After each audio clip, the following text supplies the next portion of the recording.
Welcome to the Soft Life with Sadie Baddies. Sadie Baddies is the antidote to mental health stigma, and this podcast is hosted by yours truly, Priscilla O. Adjaman.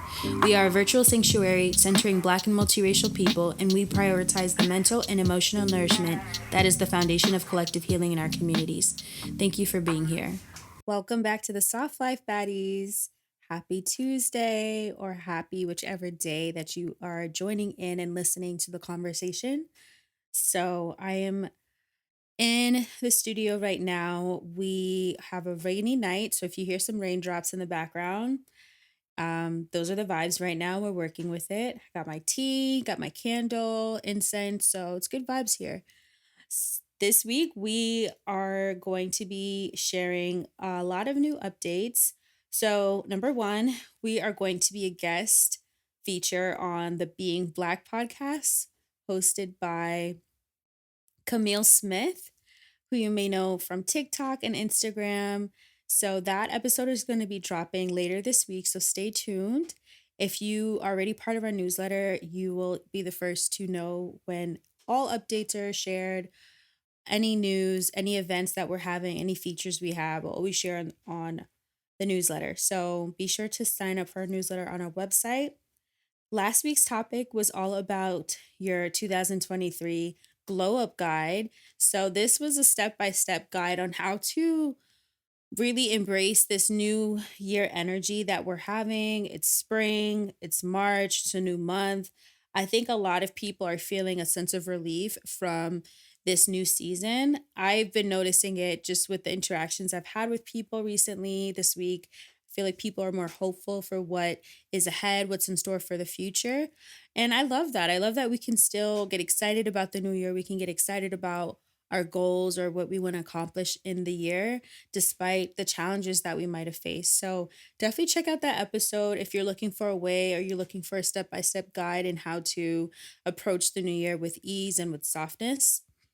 And this week's topic is all about people pleasing. We're going to be talking about some of the ways that you can be more aware of people pleasing tendencies in your life, but we're also going to be talking about how to be a recovering people pleaser. And as someone myself who's dealt with people pleasing for a very long time, I've learned that people pleasing is not the way to go. People pleasing is not the way to have healthy relationships in your life or healthy friendships. People pleasing is actually the behavior in which a person puts the needs of others above their own. So let's dive deep into people pleasing and talk about what is being a people pleaser versus being somebody who's empathetic or being somebody who's really compassionate and thoughtful.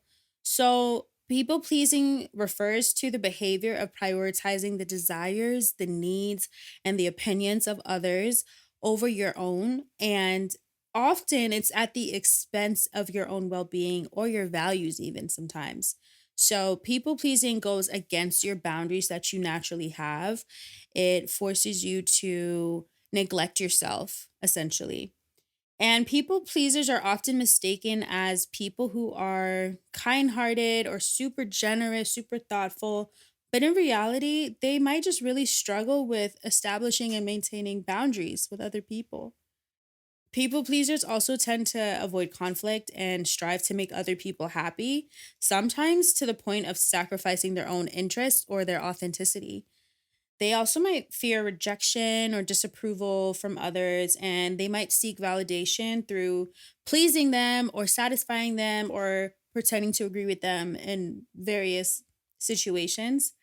While it's important to consider someone else's perspectives and feelings, constantly prioritizing others' feelings, emotions, their needs above your own can lead to feelings of resentment. It can lead to feelings of exhaustion and it can overall just take away your self esteem. So, let's talk about people pleasing. Let's talk about why do we people please?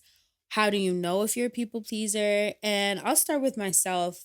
I used to be such a people pleaser when I was a teenager, when I was in my early 20s. I didn't think this was a bad thing at the time because I had always been taught to put other people above myself. And I'd always been taught to think of other people just as much as I think of myself. And I think part of the values of being someone who was raised in a Christian household, you are taught to be very compassionate. You're taught to always think of other people, even in terms of community service. That's something that my family was really big on and still is to this day, very big on always looking to see how you can help other people and making sure that other people are comfortable and satisfied. And I think that's great. I think that's a beautiful part of coming from a communal family. And when I say communal, I mean that the value system that I was brought up with, being Ghanaian and being West African, it's all about the collective. You're not really thinking about yourself as an individual. Everything is for the greater good of the collective, of your family, of your neighborhood, of your village, of your community. Everything is about the collective. So it was not odd for me to think about other people, or if I made a decision that I thought only affected myself, I was always taught to think big picture and look at how it also affects everyone around me. And while I think that's definitely helped me to be very self-aware and very community oriented, it has also led me to neglect myself in some areas.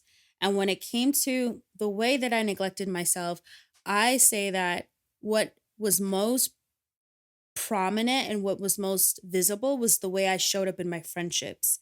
Because your girl, she didn't really have too much of an exciting or existent dating life in my teenage years, or honestly up until my mid 20s. And prior to that, I really was just super focused on school. I was really focused on just getting good grades, passing my tests, doing well. So my self-sacrificing showed up in my friendships. And the way I would do this is, if my friend needed me to do something, or needed support, or needed me to be there, or do a favor, I would say yes. I was the person that was saying yes. I was constantly saying yes to people. I was constantly being the person that you could turn to, rely on. Oh, you need someone to talk to at 3 a.m. I'm your girl. Oh, you need someone to help you move and do this task that's going to take hours. Okay, I'm your girl. Like, I was always that person. And I just thought I was being a good friend. I'm like, I'm such a good friend. I prided myself on that. I prided myself on being available. I prided myself on being somebody that was very reliable, very responsible. I loved those characteristics of me. I thought it was great. And then I slowly realized that not only was I not getting any of that back, like all of that energy and output that I was putting, there was no, it was not reciprocated. It was not mutual. So I think that learning how to set boundaries and learning how to create space for myself in a healthy way without having to sacrifice my own well being, my own needs, that has helped me to learn the difference between being a good person or being someone who's reliable and honest and reliable, responsible, all those great things. It's helped me to separate some of those characteristics in a healthier way. I think also people pleasing can show up in our careers as well. And when you become the people pleaser at work, you might find yourself working very late at night. You might find yourself working on weekends. You might find yourself very spread thin. And if you are thinking about what your workload has been lately at work, is it evenly distributed across your team? Does everybody feel the same amount of pressure that you feel at work, or is it just you? And if it is just you, consider the fact that you might be taking on way too much of a workload that you can actually maintain, or you might be saying yes to too much without exercising or stating what your boundaries are. So I've done this, I've been guilty of this. In my first role, my very first role, fresh out of grad school, I had the responsibility of designing this entire recruitment program. Hold on, y'all. I'm going to grab some tea. I have the Moroccan mint tea right now from Trader Joe's, and it's so good. So, looking at how I was showing up at my first job and being very available, wanting to do anything to impress my supervisor, wanting to do everything to impress my director, wanting to be the person that stood out. And I literally tried so hard to be outstanding. I tried really hard to be high achieving in that role, and it was not appreciated. In fact, as I've shared before, I ended up quitting this job after only 8 months because of how undervalued I was. But for a lot of other reasons as well. It was not a healthy work environment for me. But I say all that to say that you can be a people pleaser at work and you can assume that this is just something that you're supposed to do and it's part of your job. And while obviously there's going to be some things that you are responsible for doing, it should not be on only you to carry the workload of your entire team. It should not be only you to carry the workload of the people that are also hired to do the same job that you're doing. So, I've learned to create boundaries and space, especially in the workplace.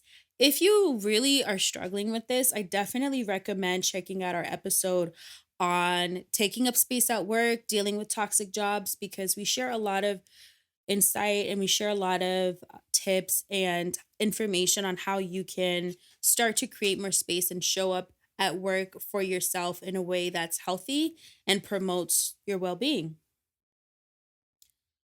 Another way that I've learned to separate and create boundaries for myself with becoming a more of a recovering people pleaser is learning what I know as discernment.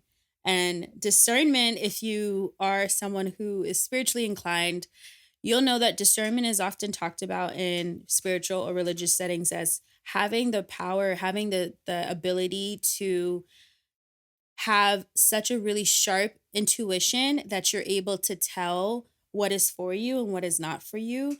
And you're also able to distinguish situations and environments and people that are potentially harmful, as well as what God or your guides are helping you to see and to visualize. So this is something that my mom has always told me, that I have what she says a spirit of discernment, and I definitely agree. I think I've learned so much over the years about discernment and how to have a sharper intuition, and that really comes from trusting yourself. But you can't trust yourself if you don't give yourself time to develop a relationship that is built on prioritizing your well-being. So everything goes hand in hand.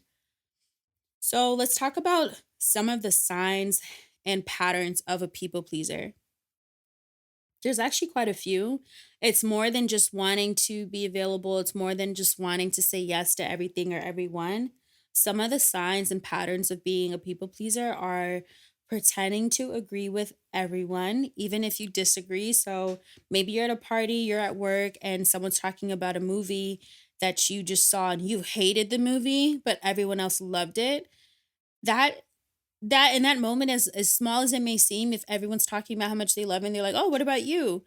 And you say, "Oh, it was great," but you hated it, why are you pretending? Why are you not being honest and just saying, "Actually, it wasn't really for me. I wasn't too crazy about it." You know why? Because when you do that, you're creating very small, tiny moments, even though they might be really frivolous. You're creating small moments of friction. You're creating small moments of tension where people have to perceive you, or they are perceiving you different or opposite than how you're presenting, or different or opposite of what they had in mind. So when you do that, you're kind of creating an opportunity or a slight possibility for somebody to dislike you. You know, for some people, if you utter that you don't like an artist that they love, or there's a musician that they love and you don't like them, or a sports team that they love and you don't like, people will literally not talk to you. There's some people that if you talk shit about their basketball team or their football team and you tell this to their face, they will not speak to you because they feel very strongly about that. So, knowing that you have the possibility of having a different opinion than someone will require you to be honest with yourself and honest with the people around you. And for a people pleaser, that's really hard to do.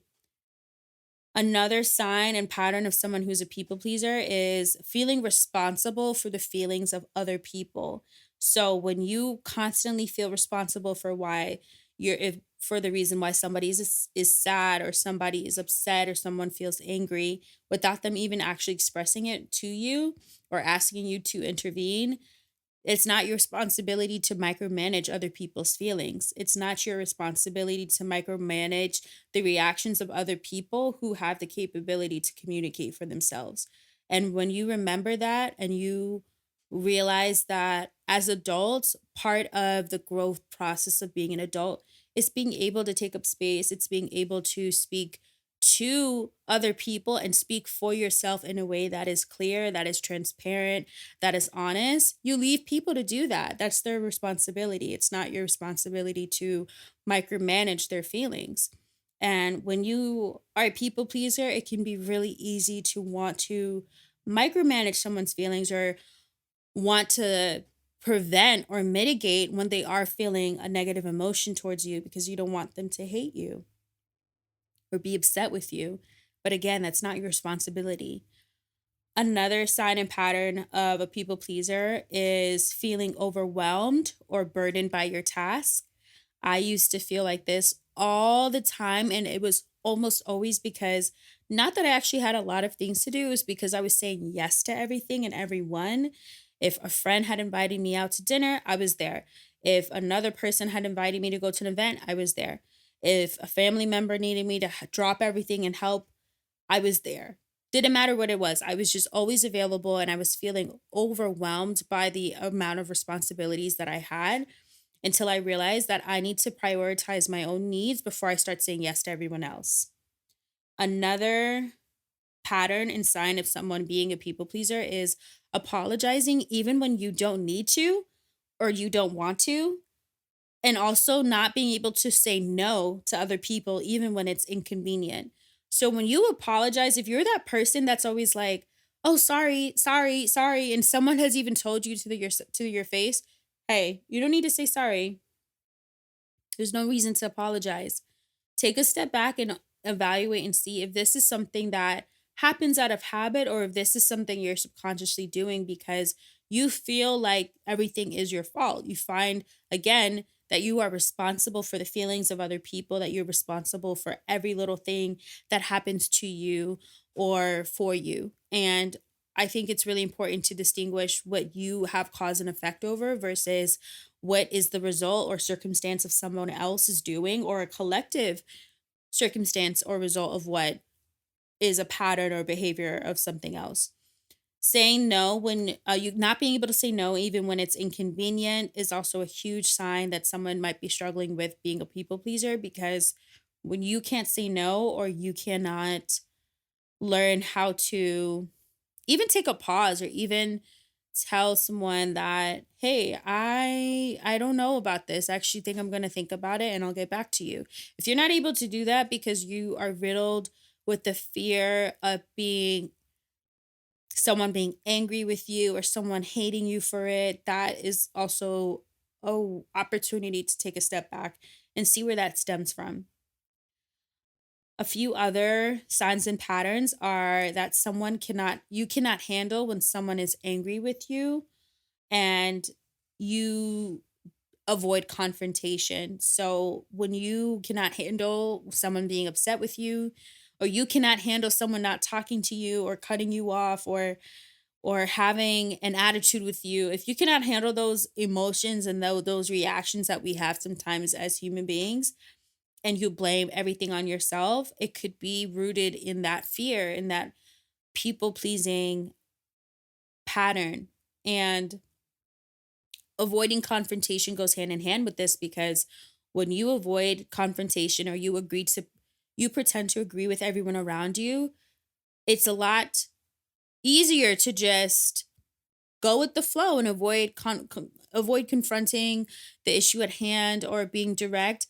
It's a lot easier to do that when you are a people pleaser because you are not rocking the boat, you're not ruffling any feathers. However, when you do, and when you are confrontational and you do run the risk of someone not wanting to agree with you or someone disagreeing with you or even being upset, that's because you're sticking up for your values.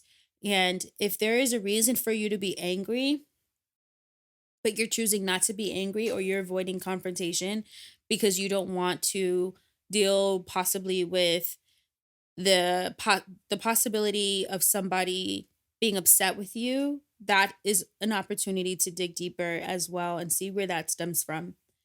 And a few other patterns and signs is depending on the validation of other people, not being able to make plans without the validation of other people, always asking an opinion for how you're going to do your hair or where you're going to go on vacation, and not asking for research purposes, but asking because you want to make sure that you're doing what everyone else is doing and that you'll be accepted. And of course, adapting your personality to the people around you. That is one major way that people pleasers learn to exist in social settings and social circles, is learning how to basically copy how someone else is acting. And I don't mean this in the way of masking, which I know that is something that a lot of folks who are neurodivergent will mask. And that is more of a survival skill, a social survival skill, that allows people to pass through what's otherwise very uncomfortable situations with people who are neurotypical. Not speaking about that situation or that pattern of behavior in particular, really talking about someone who's aware that they have very distinct personality differences than someone else and choosing to show up inauthentically for fear of being judged or disliked. So now we know some of those signs of being a people pleaser. And if some of these things sound like you or somebody that you know, this is definitely a conversation that I would love for us to expand on. I would love to talk more about this in the comments, on DM, on Instagram, on TikTok, or on the podcast itself. I would love for you to dive deeper and have this conversation offline as well, because people pleasing can affect us very negatively. It is a form of self sabotage. When you constantly compromise for the comfort of other people, you're not honoring yourself or your boundaries. And setting healthy boundaries is essential to developing a strong sense of who you are, a strong sense of self. It's setting healthy boundaries also allows you to develop your intuition, and it lets other people know how we expect to be treated as well. So, people pleasing as an adult can be related to childhood trauma that's unaddressed.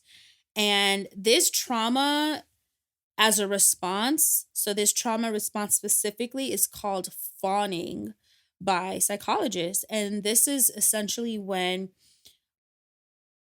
in the field of childhood psychology or dealing with childhood trauma, when someone in their childhood or in their youth is presented with a traumatic experience or a traumatic environment, instead of them running away from the situation or instead of them choosing to fight or be defensive, this person will actually start to adopt the traits and characteristics of the person or the environment that hurt them.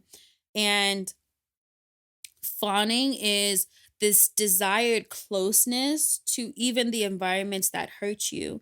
It's the desired closeness to the people that hurt you. And it is a complete depletion of who you are at your core. It's a depletion of who you are and your sense of self as a person. So, people pleasing goes deeper than just wanting people to like you or wanting to be accepted or wanting external validation. A lot of times it is deeply rooted in childhood trauma, and it's deeply rooted in unprocessed trauma as well.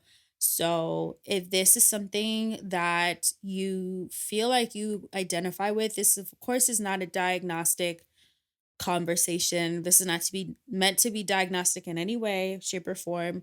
This is just a conversation. This is a spark. And if this is something that you have been thinking about, I'd encourage you to talk to a mental health professional. I'd encourage you to seek out counseling or another healing tool that's beneficial to you that could help you to dive deeper into this pattern behavior that you might have and learn more about the ways that you can unlearn it, essentially unlearn, instead of continuing this pattern of behavior just because it's all you know at this time. So there are definitely some key differences between being an empath or being empathetic and being a people pleaser. And sometimes they can overlap, those two characteristics of being empathetic and then being a people pleaser. But let's talk about being an empath first, because this is something I hear a lot. Oh, I'm just an empath. I'm just an empath. I feel everybody's pain. I feel everything. I notice the change in someone's voice when they talk. I can tell when someone's upset with me. I can tell when someone is mad at me if they didn't put a punctuation mark at the end of their sentence when they're texting, it's because they're mad, or if they take too long to text back, it's because they're mad at me. And there's this idea that you are the one that's hypersensitive and you can feel everyone's emotions, and you're just taking in all of this information emotionally without actually checking in and see if this is valid, and what if this is actually what's occurring, or if this is you projecting how you feel towards somebody else based on what what you're feeling inside, and how this is affecting you mentally, physically, emotionally, how someone's silence or their lack of urgency in speaking to you or whatever the case is, how much that can affect someone who is a people pleaser. Because when you are looking for that external validation and you don't get it at all, in fact you start to become stonewalled, that is a people pleaser's worst nightmare, because now you're not getting any validation, you're not getting any response, and that's very soul crushing and painful. So an empath is actually a person who has a heightened sensitivity to the emotion and the energy of other people. So empaths are often highly intuitive, and they might experience intense emotional responses to the people and situations around them. And while empaths might be inclined to help others and provide emotional support, they are not necessarily motivated by the desire to please other people. Instead, empaths actually feel a sense of, or they might feel a sense of responsibility to use their gifts to help others and make the world a better place, but not necessarily to please other people or make them satisfied or get them to externally validate them. An empath just has this internal inner knowing of emotions and is able to pick up on those slight changes in someone's voice or their energy, their body language, or their aura, whatever it is. However, they're not necessarily using that information as a way to validate themselves. They're using that information to help other people. So it's more of an outward process versus an internal process. On the other hand, a people pleaser is someone who prioritizes the desires, the needs, and the opinions of other people over their own, often at the expense of their own well being or their values. And so a people pleaser's motivation is different because it's not rooted in this highly intuitive, really sensitive way of picking up on the slight nuances and the tiny little details of being around someone. A people pleaser might actually be motivated by fear, or fear of rejection or disapproval from other people, and they have a desire to be validated and accepted by other people. So while people pleasers may also be very empathetic and very tapped in and tuned into the emotions of other people, their primary focus is making other people happy, and not necessarily just helping them, actually making them happy. And even if that means sacrificing their own needs and desires. So I think it's important to frame this in a way and in a container that reminds you that being an empath or being a people pleaser, it's not inherently good or inherently bad. Both traits can be valuable in certain situations, but it's really important to recognize when being an empath or being a people pleaser can cause more harm than good, because empaths may need to set boundaries and protect their own emotional well-being, and people pleasers may need to work on developing a stronger sense of who they are and a stronger sense of self, and prioritizing their own needs. So both can be used in ways that are really helpful, but also if left without any type of consideration or being able to check in and say, is this serving me as well? If you're helping someone, if you're helping a friend, is it always going to be a situation where you're only that person is the only one benefiting from the conversation, from the experience, from whatever it is? Are they the only ones that are benefiting, or is it something that can benefit both of you? And there's some times when you cannot, something is not mutually beneficial, and that's okay. Obviously, if your friend is going through a rough time, if they had just lost their job, or they're going through a breakup, or dealing with the loss of a loved one, those are situations where it will most likely require us to be selfless in order to support and really be there for our friend in the capacity that they may need us to be. However, that should not mean that you neglect who you are, or you neglect your own needs or your own desires because you want to make someone else happy, or you want to be a good friend to them. That is not okay. That's not healthy, to drop everything that is important and meaningful to you because you want to satisfy someone or making someone else happy. And truly being caring, being generous, being empathetic, it should not and does not require self sabotage. Saying no to someone in the moment sometimes that means saying yes to yourself. So in the moment you may be saying no to somebody, but that could be you saying yes to your future self, and that's okay. And the people who are actually healthy for you will understand and respect your boundaries without you having to compromise. The people who are here for you, the people who want to see you happy, who want to see you grow, who want to see you thrive, they will understand and respect your boundaries without you having to compromise who you are, without you having to compromise your value system. And that is the best part of showing up for yourself and not feeling indebted to everyone around you.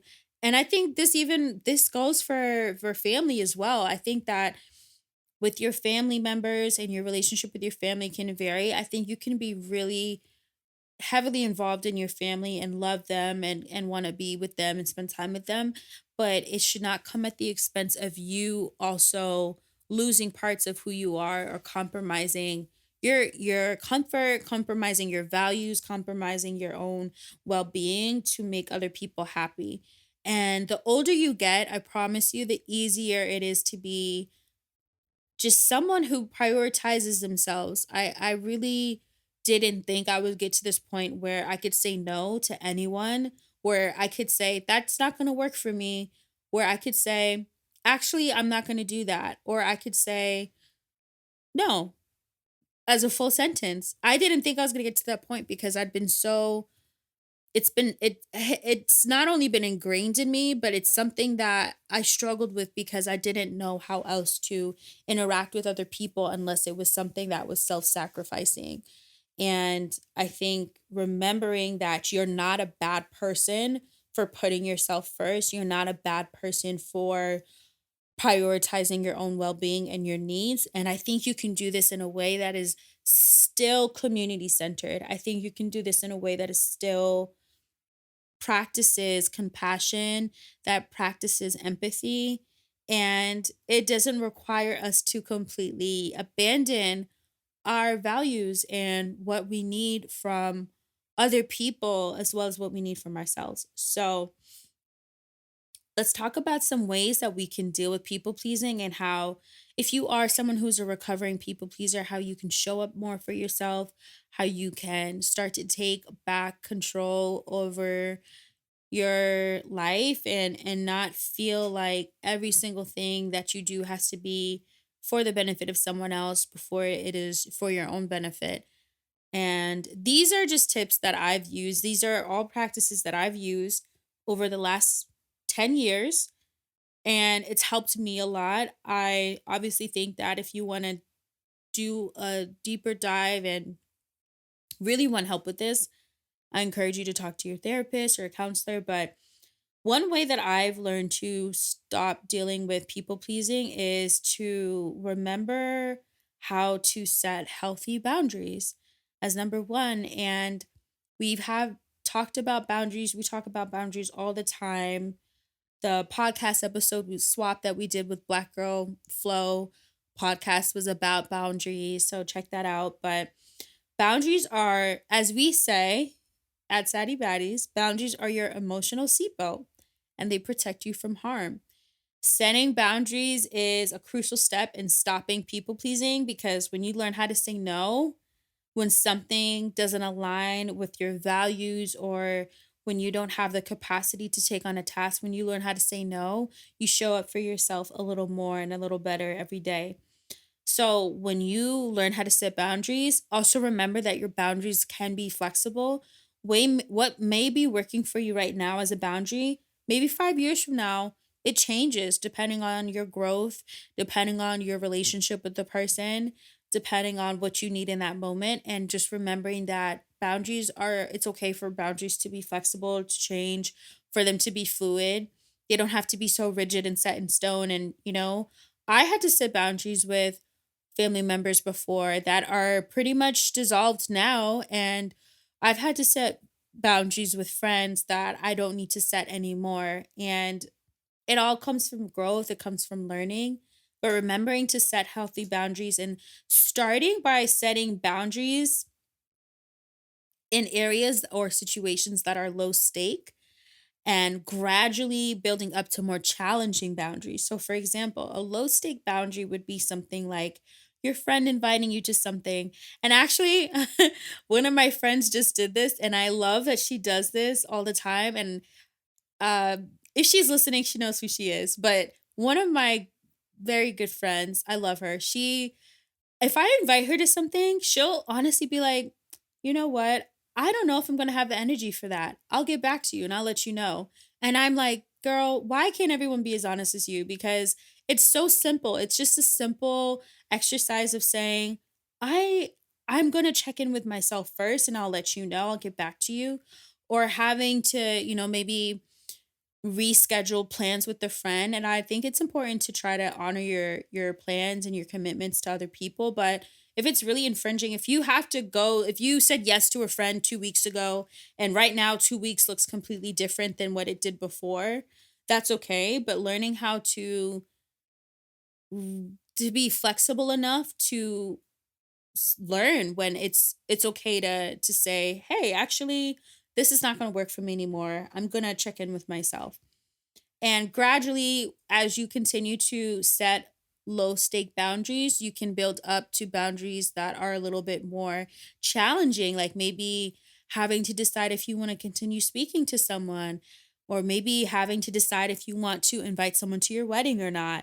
Those are challenging boundaries. And I think that the more we practice the low stake ones and we see how simple it can be to set those boundaries, it gives us the courage to set more in ways that are beneficial to us and are healthy for us. So, another tip that I've used to help me with people pleasing is not over explaining myself when I do say no or I say, I can't do this for you. I used to over explain. I used to be an over explainer. If someone invited me to something or a friend asked me to do something, I would say no. I instead of me saying no, I'd be like, "Oh, well, I can't because I have to go to work and then after work I have to go to the grocery store and then after the grocery store I have to finish this project and then, I'm not going to have time to wash my hair." And it would be this whole story. You don't need to give them the whole rundown. You don't need to give people a whole rundown of your explanations. You can just simply say, "No, I'm not going to be able to make it. I'm not going to be able to come. Thank you for inviting me." It could be that simple. Or it could be something as simple as just not over explaining something to your supervisor or your manager at work and learning how to give enough information to someone or give enough of a response where they're able to understand exactly where you're coming from versus you having to over explain yourself. Because when you over explain yourself, when you have a tendency to over explain yourself, a lot of times it's because it's not that you need to share this information, it's this guilt. It's this guilt that you feel for saying no. And why do you feel guilty for saying no, especially when you need to say no? So, learning how to not over explain has helped me a lot. It's helped me to recover from that people pleasing tendencies.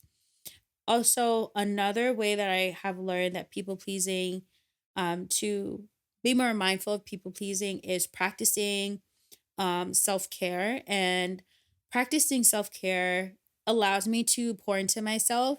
It's probably one of the few times during the week or the day or the month or whatever, how often or what type of self care I'm doing, because you have your daily self care, and then you have your weekly, and then you have your maybe your monthly appointments, whether it's a massage or whatever it is, a Reiki session, who knows. But my self-care days are really important to me, and having self-care days allows me to prioritize my own needs and my own desires. It helps me to refocus on myself. And when I started taking my self-care more seriously, and when I started taking my self-care to become more of my routine versus it just being something I do as a one-off, it allowed me to realize how valuable I am as a person, and how important it is for me to pour into myself despite whatever situation am I in, despite what my social life looks like, what my romantic life looks like. It's really important for me to pour back into myself and do things that bring me joy, whether it's taking a bath, going for a walk, meditation, journaling, crying, whatever it is.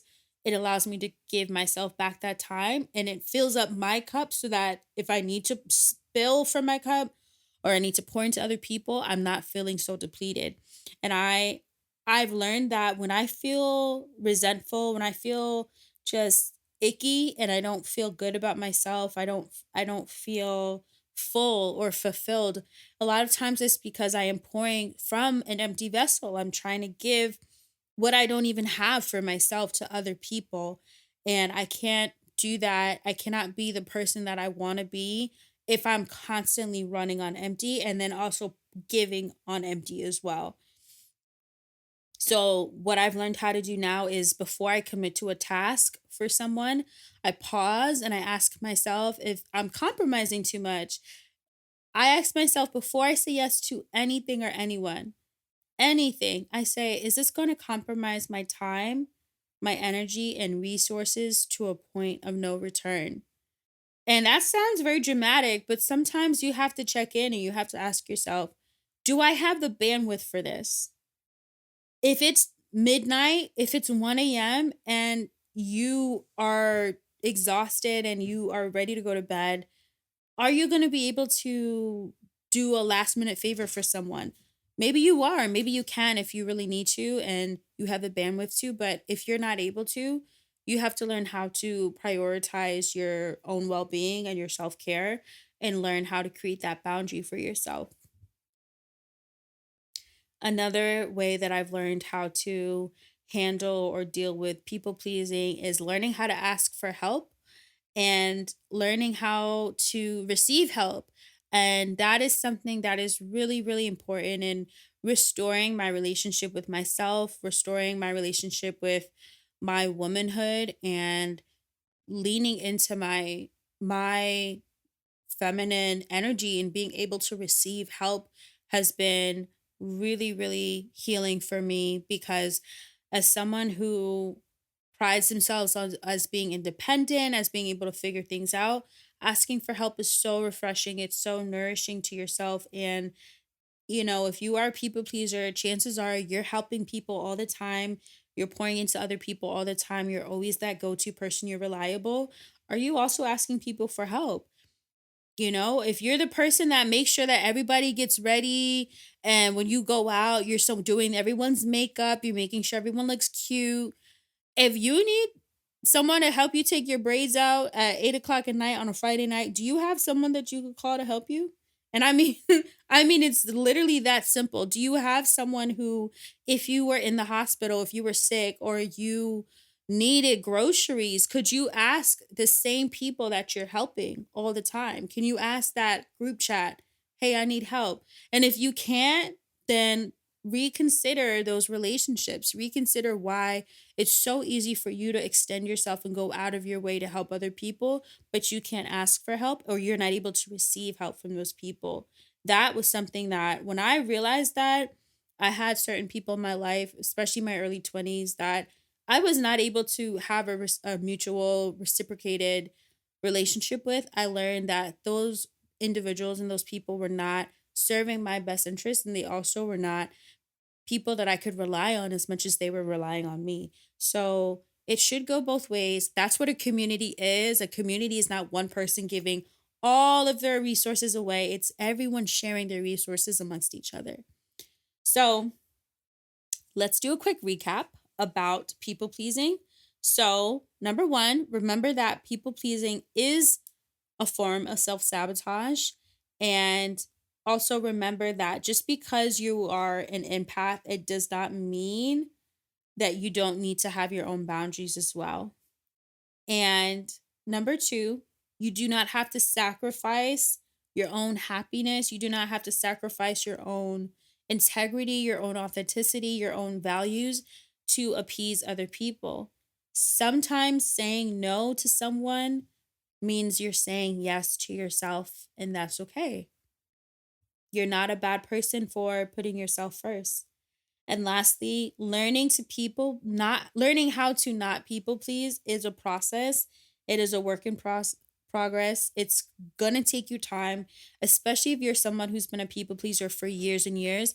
It's probably gonna take you a while to learn how to remove yourself from that type of mindset, how to hold space for yourself. It's going to take you time to be someone that puts themselves first and embody that main character energy that you may want, but you are just feeling like that is not realistic for you or that you're too far away from it.